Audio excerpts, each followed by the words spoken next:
Yesterday, we started to read about Christopher Columbus, and we thought about this question. Why did people leave their homeland and choose to explore North America? We annotated the positive and negative impacts of exploration. Let's continue reading today.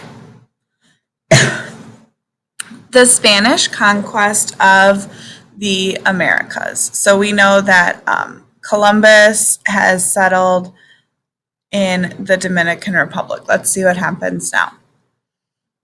The discovery of a land between Europe and Asia spread quickly throughout Europe. Soon, other Europeans set sail for the Americans. In the early 1500s, a group of Spanish soldiers, later called conquistadors or Spanish conquerors of the Americas, arrived.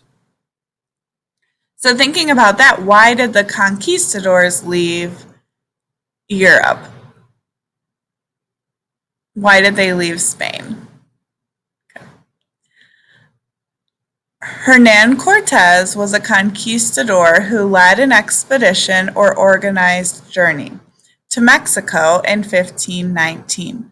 Cortez wanted to go to this land because he had heard of the Aztec Empire and its riches.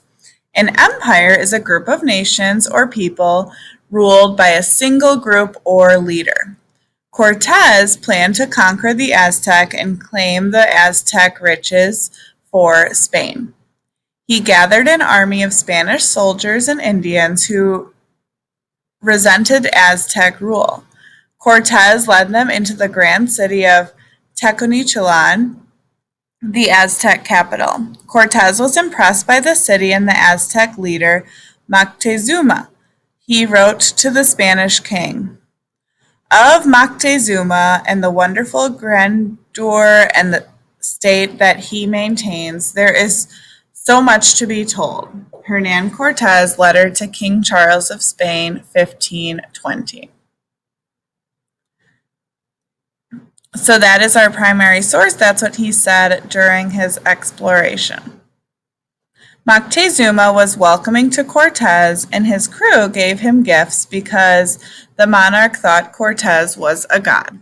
However, relations between the Aztec and Spaniards soon grew restrained. So it seems like first they thought he was positive. I wonder what will happen next. Following through with his plan, Cortez took Moctezuma prisoner. This caused fighting that lasted for nearly 2 years.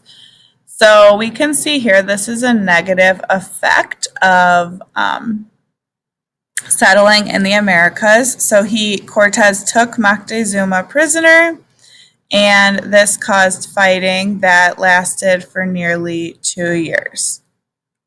In 1521, in a brutal struggle, Cortez and his Indian allies captured and demolished Tenochtitlan.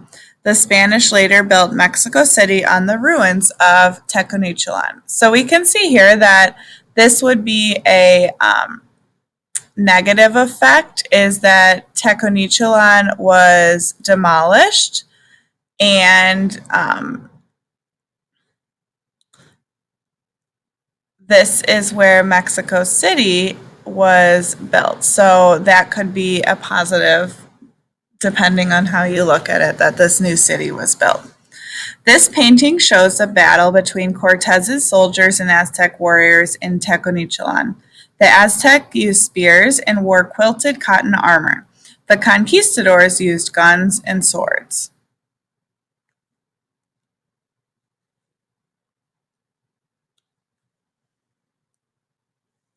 I see this section is titled Ferdinand Magellan. I'm guessing we're going to read about another explorer. In 1519, Ferdinand Magellan, another explorer, set sail from Spain.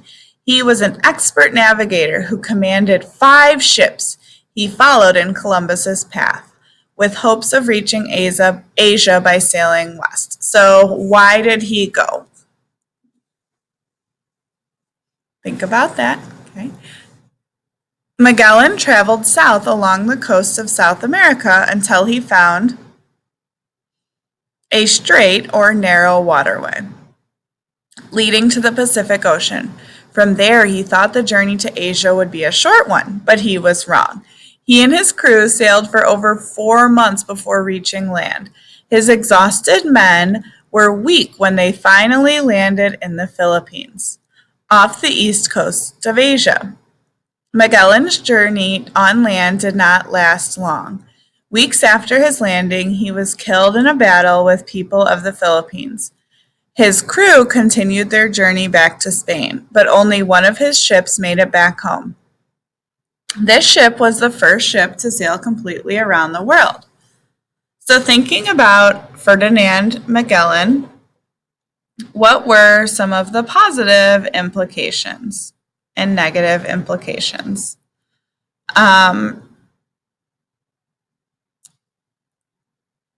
We can see that there was a battle with the people of the Philippines.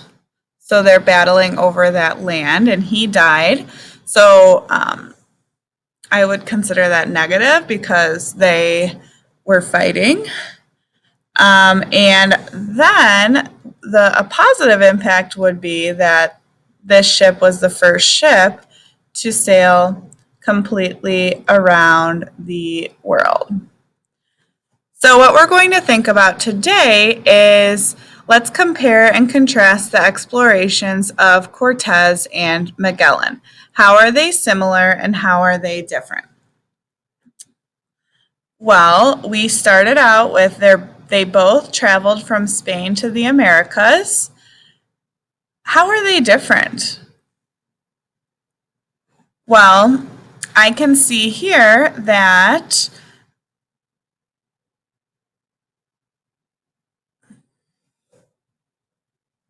we have a successful journey, so at least in the eyes of Cortez. So I might write in my Venn diagram that Cortez was able to build a new city, whereas Magellan was unsuccessful and was not able to build a new city. What other similarities are there? I notice here we say he was killed in a battle with the people. So they're having a battle. And here we can see that there was fighting that lasted nearly 2 years. So how did this go down for both groups? Was it a smooth, oh, you can live here, or what happened? Yeah, it was a battle. So your job today is to write on page 62 some similarities and differences that happened between Cortez and Magellan. So please, you can look back at your text and complete this question in your book on page 62. All right, thank you for reading with me today.